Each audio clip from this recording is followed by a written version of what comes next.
Aegon V Targaryen, forever known in the history books as Aegon the Unlikely, came to the throne after being chosen as his father's successor by the Great Council of the year 233 AC. The reality of that Great Council was that, in truth, Aegon was the only true viable option to assume the crown, given the age of the other possible claimants, especially after Maester Aemon Targaryen had rejected calls for him to be released from his Maester's vow to assume the throne. Even being the only true viable option and favoured by a majority, there were those lords who felt his unconventional childhood, travelling the realm with the Hedge Knight, made him unsuitable as king. But regardless, in one of the most unlikely series of events to occur in the long history of House Targaryen, the fourth son of the fourth son ended up upon the Iron Throne, with many now wondering what kind of ruler this unlikely king would be. But with Aegon married to Better Blackwood, and the pair already having several children, it was hoped, at the very least, he would be able to provide much needed stability for the House of the Dragon.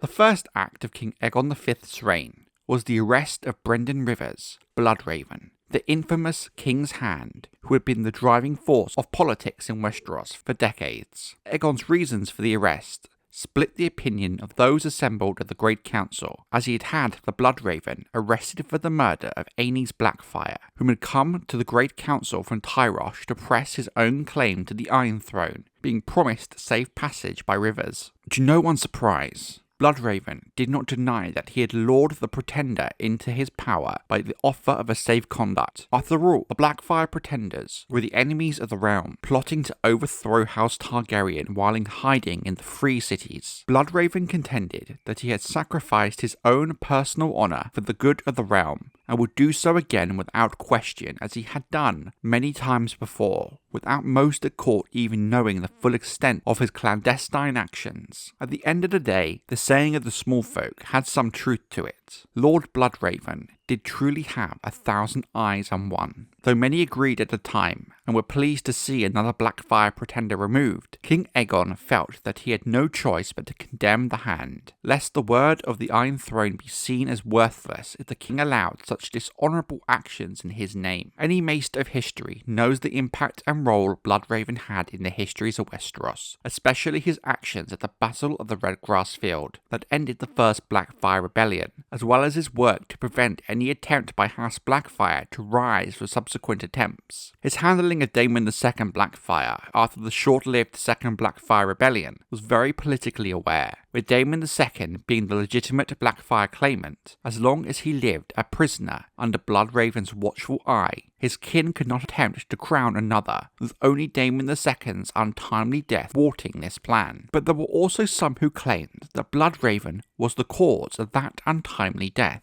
No matter the truth, Bloodraven was always subject to these kinds of rumours, and we have no direct record of any proof either way. And again, in the wake of the Third Blackfyre Rebellion, he did advise Bittersteel be executed, lest he escape his punishment back to Essos to scheme and plan. It is fair to say that Brynden Rivers did indeed do much to protect the realm from the Blackfyre threat, but in terms of the murder of Aenys Blackfyre, it might indeed be fair to question Bloodraven's motives, and ask if his actions really were to protect the realm, or to serve his own self-interests, and his vendetta against Bittersteel and House Blackfyre. There was much debate as to what Bloodraven's sentence should be, yet after the sentence of death was pronounced, King Aegon V offered Bloodraven a reprieve and an honourable way out to atone for his crimes, the chance to take the Black and join the Night's Watch and spend the rest of his days at the Wall. This Bloodraven did willingly. Sir Brynden Rivers, Bloodraven, one of the most infamous hands of the king, and spy masters to ever hold power, set sail from the docks of King's Landing to Eastwatch by the Sea at the Wall in the far north, late in that same year of 233 AC. There was some fear that, much like his bitter enemy and half-brother Bittersteel, Bloodraven might find some way to escape his punishment on the journey to the Wall, but indeed his ship reached the Wall with no interruptions. Bloodraven did not make the journey alone.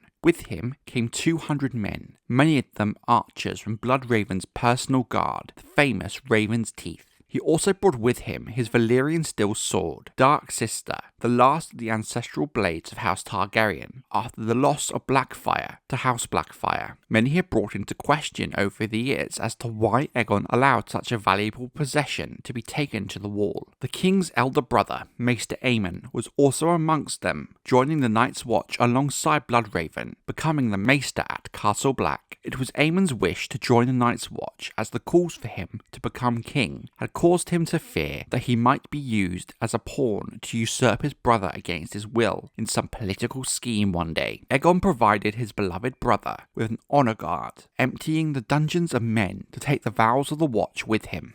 Brynden was elected as Lord Commander of the Night's Watch in the year 239 AC. However, in 252 AC, he disappeared while ranging beyond the wall and was never seen or heard of again. Thus, it is believed that Brynden Rivers, Bloodraven, one of the most infamous of the great bastards of King Aegon IV, a key political force for a generation with 1,000 eyes and one, died aged 77 in the frozen north, somewhere beyond the wall. This first act of King Aegon V's rule was important, very important. There was many who believed, perhaps even the man himself, that Bloodraven had effectively ruled the realm for decades, in all but name. Aegon dismissing such a political figure and such a divisive figure allowed him to stamp his authority as king, and for many be seen as a force for justice and what is right, even if the crime being punished was the murder of perhaps House Targaryen's biggest foe and a member of House Blackfyre. For the lords of the realm who knew little their new unlikely king, or questioned his ability to rule, having never been prepared for the role, were given pause to consider exactly what kind of king Aegon the Unlikely would become. Even into the Baratheon era Westeros, the role and impact of Brynden Rivers,